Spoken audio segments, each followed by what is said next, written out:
Yang terhormat Bapak Profesor Dr. Haji Ahmad Hasan Ridwan MAG SIFA dinobatkan sebagai Guru Besar Ilmu Tafsir Fakultas Syariah dan Hukum UIN Sunan Gunung Jati Bandung. Beliau dilahirkan di Garut tanggal 25 April 1968 dari ayah tercinta bernama Haji Aib Saifuddin almarhum beserta ibu tercinta bernama Hajah Siti Khadijah almarhumah. Beliau memutuskan untuk menikah dan menumbuhkan cinta kasihnya dengan seorang perempuan bernama Ibu Hajah Sumi Darajatin SPDI. Atas berkat rahmat Allah Subhanahu wa Ta'ala, beliau dikaruniai 3 orang anak, diantaranya apoteker Feris Jaki Ridwan Nafis S Farmasi, Alma Azkia Vitayala Ridwani SPCI Seris Fitya Sakifa Ridwani, dan mempunyai 2 orang menantu yang bernama apoteker Alia Indah Sari S Farmasi serta Hazarfen Arkanan Nafis. Dan saat ini beliau bertempat tinggal di Intan 1 nomor 13 Kelurahan Sekaloa, Kecamatan Coblong, Kota Bandung. Assalamualaikum warahmatullahi wabarakatuh. Alhamdulillahilladzi arsala rasulahu bil huda wa dinil haq liyudhhirahu 'ala dini kullih wa kafa billahi syahida. Asyhadu an la ilaha illallah wa asyhadu anna Muhammadan abduhu wa rasuluh. Yang sama-sama kita hormati Ketua Senat UIN Sunan Gunung Jati Bandung, diwakili oleh yang terhormat Bapak Profesor Dr. Haji Ijam Bautanu MA, serta seluruh anggota Senat Fakultas Syariah UIN Sunan Gunung Jati Bandung. Yang saya hormati dan saya banggakan Bapak Rektor Profesor Dr. Kiai Haji Mahmud MSI, yang pada kesempatan ini juga hadir Bapak Wakil Rektor 3, yaitu Bapak Profesor Dr. Haji Patoni MAG. Yang saya hormati Bapak Dekan Fakultas Syariah dan Hukum UIN Sunan Gunung Jati Bandung, Bapak Profesor Dr. Haji Paujan Ali Rasid MSI, beserta Wakil Dekan 1, 2, 3. Juga yang saya hormati Ketua Jurusan, Sekretaris Jurusan, dan hadirin tamu undangan. Pada kesempatan ini juga hadir para mahasiswa. Saya juga ingin menyampaikan terima kasih atas kehadiran istri saya yang tercinta, yaitu Isumi Darujatin MPDI. Kalau tadi Prof. Ija berserta dengan anak-anaknya, ya saya cukup berdua. Karena ini adalah me time. Ya. Baik, terima kasih. Izinkan saya menyampaikan orasi ilmiah terkait dengan pengukuhan guru besar ini dengan memohon ridho dan kerendahan hati. Saya ingin menyampaikan satu tema berkaitan dengan riset saya udah lebih mungkin 10 tahun terkait dengan tafsir. Kemarin sempat saya ajukan untuk guru besar ini di bidang ekonomi, hukum ekonomi Islam, tetapi nampaknya tidak terpenuhi untuk mendapatkan gelar guru besar karena basis saya adalah di tafsir. Oleh karena itu saya kembali lagi ke ilmu tafsir. Begitu. Judul yang ingin saya sampaikan terkait dengan dimensi magza dan maqasidi dalam menafsirkan ayat-ayat hukum. Kita kenal di dalam tradisi filsafat Islam atau tradisi dalam filsafat umum ada yang disebut dengan epistemologi. Epistemologi itu adalah the branch of philosophy that investigate the origin, structure, validity, and method. Jadi epistemologi itu membahas dengan 4 hal. Pertama adalah genealogi atau sumber, the origin. Yang kedua adalah structure, ketiga adalah method, dan juga keempat validity of knowledge. Nah, pada kesempatan ini secara khusus saya ingin menggali lebih mendalam terkait dengan apa yang disebut dengan metode, terutama dalam tradisi penafsiran. Hari ini kita menemukan banyak sekali varian tafsir yang kita kenal di dunia tafsir yang bergelut dalam kajian Al-Quran. Dan dalam sejarah memang kita menemukan ada durasi atau ada sejarahnya. Sampai hari ini kajian tafsir memasuki era kontemporer dan konsekuensinya di era al-mu'asir ini. Jadi ada yang bahasa kiroah mu'asirah, ya, pembacaan kontemporer ini banyak menggunakan disiplin ilmu lain, ya, untuk menghadapi persoalan baik itu intrinsik maupun ekstrinsik dari tafsir itu sendiri sebagai sebuah ilmu dan juga merespon terhadap perkembangan masyarakat dan juga ilmu pengetahuan serta teknologi. Begitu. Oleh karena itu, saya menemukan setelah saya melakukan sebuah riset, menemukan ada dua hal yang simpel menurut saya, atau dua hal yang menurut saya ini menjadi core problem, ya, atau problem intinya. Ya, yang pertama adalah secara intrinsik bahwa tafsir dalam literasi tradisi ilmu tafsir memang perkembangannya cukup cepat, walaupun juga kita masih menemukan apa yang disebut dengan keterbatasan. Ya, kalau boleh saya menyebutkan mungkin semacam anomali, begitu. Sehingga perlu apa yang disebut dengan shifting paradigm, ya, pergeseran paradigma, sehingga menemukan lagi model tafsir. Kalau kita menggunakan tradisi filsafat Charles Sanders Peirce, misalkan dalam pragmatismenya, bahwa seluruh ilmu pengetahuan, ya, hasil sebuah rekonstruksi kemanusiaan atau human reconstruction, maka itu akan mengalami tentativism, akan mengalami meliority, ya, atau kesementaraan. Makanya dalam tradisi ilmu pengetahuan dan teknologi seringkali temuan-temuan teknologi itu lebih cepat dibandingkan dengan tradisi keilmuan yang basisnya adalah diantaranya adalah Islam sebagai subjek kajian. Nah, keterbatasan ini kita menemukan ada kurangnya mendialogkan, ya, antara teks keagamaan An-Nas Al-Mahur, ya, dengan Al-Waqi'iyah, dengan praktek-praktek yang sifatnya empirik. Sehingga itu perlu untuk dilakukan sebuah upaya mendialogkan. Yang kedua, memang Al-Quran ini sudah dipahami sebagai wahyu in perbatim atau verbum Dei, firman Allah yang betul-betul diyakini keyakinannya. Dan kita semua yakin bahwa Al-Quran itu adalah nahnu nu'min bil Quran. Tapi pada proses pemahaman terjadi perbedaan-perbedaan atau varian-varian dalam menyimpulkan, menginduksi, ya. Kemudian yang kedua, kita menemukan problem akademiknya adalah di ekstrinsik. Jadi dalam bahasa Abu Zaid itu disebut dengan apa yang disebut dengan lapisan teksnya atau di luar teksnya, begitu. Bukan pada deep structure-nya, tetapi surface structure, struktur luar dari sebuah teks itu sendiri. Bahwa tafsir yang kita temukan khususnya yang berkaitan dengan hukum adalah tafsir al-fiqih.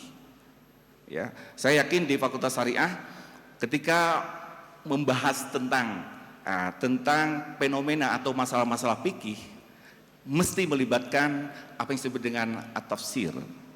Kemarin di Ijtima Sanawi misalkan para ahli ekonomi Islam itu membahas draft-draft yang berkaitan dengan fatwa. Jadi draft untuk dimunculkan sebagai sebuah fatwa. Hadir pada kesempatan itu seperti Pak Quraish Shihab misalkan, ya. Ada satu contoh terkait dengan asuransi. Asuransi hari ini kita masih mengenal terutama asuransi jiwa itu setelah kematian, tetapi dengan basis tabarruk gitu. Tapi sekarang ada asuransi jiwa bagi mereka yang masih hidup, begitu, dengan rentang waktu misalkan di angka 70 sampai 75 tahun, dengan basisnya adalah tanahud. Nah, merumuskan tentang tabarruk dan tanahud itu memerlukan sebuah interpretasi. Dan interpretasi yang kemudian itu menghasilkan sebuah produk ternyata menggunakan apa yang disebut dengan tafsir al-mu'asir, atau bahasa lain adalah al-magza. Yang kedua menggunakan apa yang disebut dengan maqasid syariah. Yang kedua problem yang kita ketemukan, sebagaimana tadi juga disampaikan oleh Profesor Dr. Ija, pemahaman kita terhadap ayat itu agak kecenderungan subjektif, sehingga melahirkan sikap-sikap talwiniyah atau disebut dengan tendensius. Sehingga ketika orang itu tendensius di dalam memahami sebuah ayat, karena ada kedekatan dengan sebuah ideologi misalkan, maka ideologisasi itu akan menghasilkan kecenderungan apa yang disebut dengan subjektif oportunistik atau an-naz'ah al-dzatiyah an-naf'iyah. Dan yang kedua akan menimbulkan semacam kecenderungan positivistik formalistik atau an-naz'ah al-wad'iyah as-sakliyah, yang pada akhirnya akan menyembunyikan orientasi-orientasi ideologis di bawah jargon objektif ilmiah atau al-maudu'iyah al-ilmiah. Nah, atas dasar itu maka kemudian saya menemukan varian tafsir ya yang cukup banyak ya, tetapi itu masih resisten. Beberapa penafsir ya para pemikir muslim yang saya temukan misalkan di Mesir ada Hasan Hanafi misalkan, kemudian juga ada Abu Zaid, ada Asmawi, dan yang lainnya ternyata memberikan sebuah tawaran ya untuk memahami ayat atau An-Nas Al-Quran itu dengan perbedaan nomenklatur yang dihasilkan dari proses penggalian secara metodologis. Sehingga saya menyampaikan dalam kesempatan ini, ketika ada dua kecenderungan atau dua persoalan yang menjadi core problem, aspek intrinsik dan juga aspek ekstrinsik tadi, saya menawarkan dua semacam metode yang ada dimensi magza dan dimensi maqasid. Yang pertama, saya meneliti tokoh seperti Abu Zaid ya, menawarkan sebuah metode interpretasi yang itu merupakan sebuah respon terhadap penafsiran klasik ya, yang cenderung mengabaikan mufassir begitu atau penafsir, sehingga dia dianggap sebagai penafsir yang berorientasi pada objectivity ya, tidak kepada subjectivity. Dan tawaran dari Abu Zaid ini ketika menafsirkan, dia mengambil teori-teori dari ahli-ahli hermeneutik misalkan atau ahli linguistik seperti Hirsch ya, kemudian juga ada Fourier ya, yang membedakan antara al-makna dan al-magza. Kita kenal Imam Az-Zarkasi misalkan, mana Al-Qotton ya mendefinisikan at-tafsir adalah sebagai bayanu ma'anil Quran wastikhraj ahkamihi wa hikamihi. Jadi pada aspek ma'aninya, pada aspek makna, pemaknaannya gitu. Selama ini pemaknaan itu hanya bersifat satu arah, hanya bersifat tekstual, tetapi bagaimana dengan mengadopsi pikiran dari His itu, bagaimana makna itu menghasilkan sebuah makna yang sifatnya al-magza, yang sifatnya kontemporer. Kemudian dari His ini dia menunjukkan ada dilalah ya, atau tiga ini bentuk dilalah, yaitu dalalah yang merupakan saksi sejarah as-sawahid at-tarihiyah, dan itu tidak dicarikan takwilnya, seperti masalah yang terkait dengan perbudakan ya. Perbudakan itu adalah terminologi yang hidup. Jadi ubudiyah itu dalam Al-Quran cukup banyak kata-kata al-abdun, mana ada kata-kata ibadur rahman dan sebagainya. Ternyata bukan nomenklatur yang mati, tetapi nomenklatur yang hidup. Dulu perbudakan itu sesuatu yang memang harus diperangi oleh Rasulullah.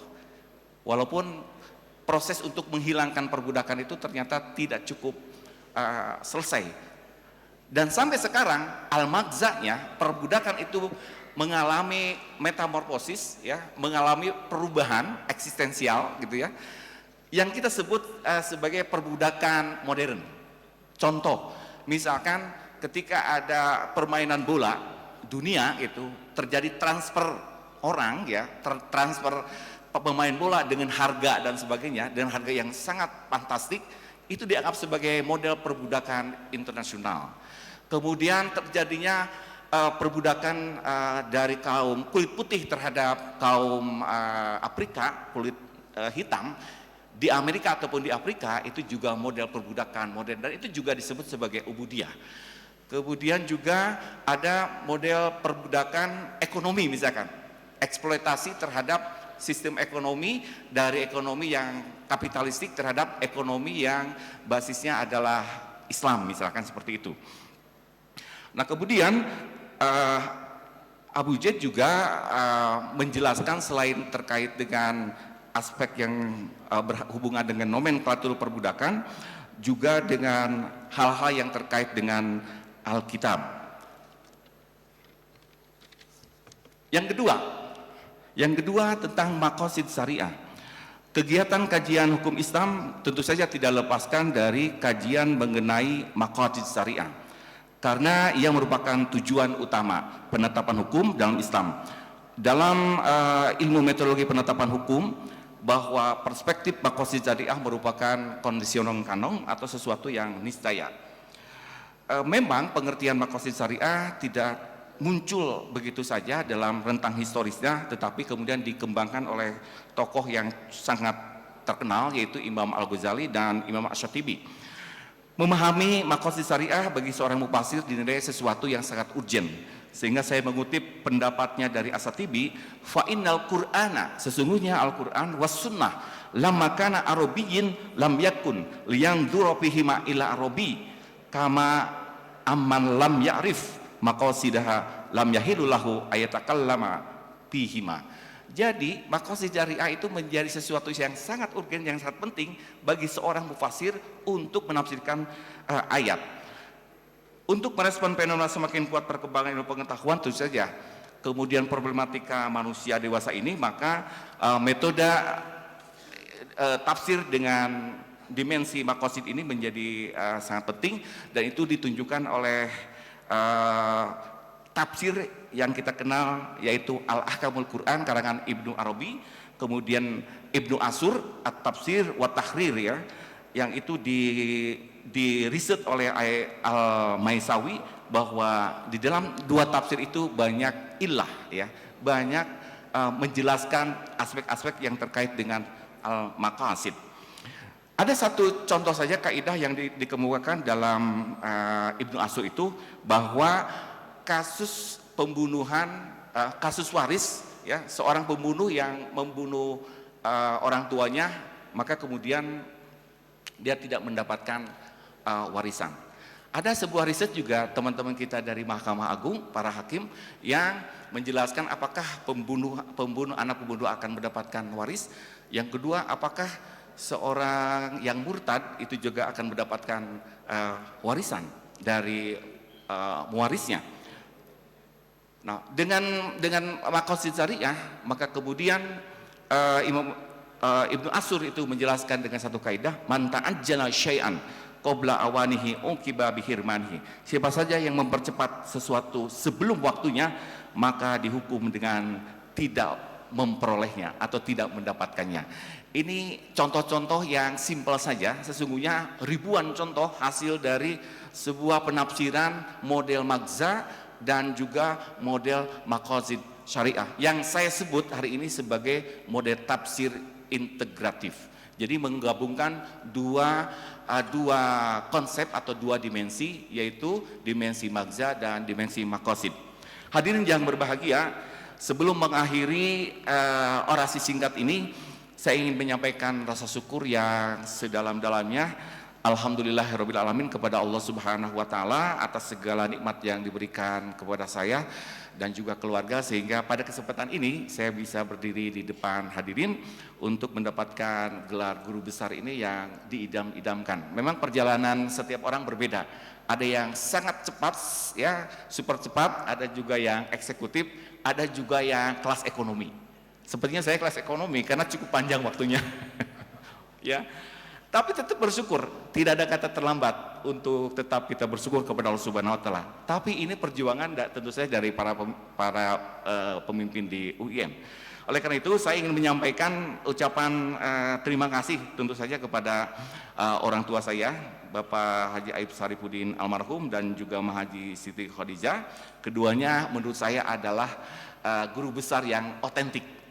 Karena saya bisa begini karena berkat orang tua saya. Dan yang selanjutnya saya juga ingin menyampaikan terima kasih kepada mertua saya, yaitu Bapak Kiai Haji Ahmad Dahlan Al-As'ari almarhum dan Ibu Hajah Tita Dariah, alhamdulillah masih jumeneng, mudah-mudahan diberikan kesabaran, diberikan juga kesehatan dan perlindungan dari Allah Subhanahu wa Ta'ala. Juga kepada mertua saya, mungkin Prof Ija belum punya mertua ya. Jadi saya ingin menyampaikan terima kasih kepada Bapak Kapten Wartoyo dan Ibu Sri Suharti. Kedua, komitmen dan kebanggaan saya terhadap UIN ini tidak bisa diragukan lagi, insya Allah. Saya akan tetap bangga dan akan tetap setia di UIN ini. Tentu saja akan menjaga nama baik UIN ini dengan sekuat tenaga. Oleh karena itu saya ucapkan terima kasih yang sedalam-dalamnya kepada yang terhormat Bapak Rektor Profesor Dr. Kiai Haji Mahmud MSI, yang sangat membanggakan dan sangat excellent karena beliau trigger buat saya untuk bisa memperoleh gelar guru besar ini. Kemudian juga saya sampaikan kepada yang terhormat Wakil Rektor 3 Profesor Dr. Ahmad Batoni MAG yang hadir pada kesempatan ini, telah memberikan inspirasi untuk tetap saya konsisten di dalam dunia akademik. Ketiga, saya juga haturkan terima kasih kepada seluruh guru-guru saya yang ada di Garut, ya, yang ada di Bandung, yang ada di Jogja, dosen-dosen saya, dan juga yang ada di Mesir, karena dulu pernah saya di Al-Azhar. Alhamdulillah mereka memberikan support trigger yang luar biasa. Di sini banyak yang hadir guru-guru saya, ya. Di sini ada Pak Cik Hasan Bisri, ya, kemudian ada Pak Encang, kemudian ada Pak Aliuddin, dan juga hadir guru-guru saya di sini juga para guru besar.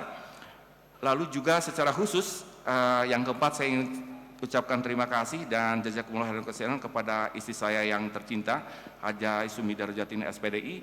Terima kasih telah mendukung dan juga setia dengan kesabarannya, kebersamaan dengan saya, selalu mendukung, menyertai doa dalam sholatnya, memahami keterbatasan saya, teman diskusi dalam menyemangati untuk menghasilkan karya-karya terbaik dan bermanfaat bagi umat, juga telah mendidik dan menjaga anak-anak saya dengan sabar.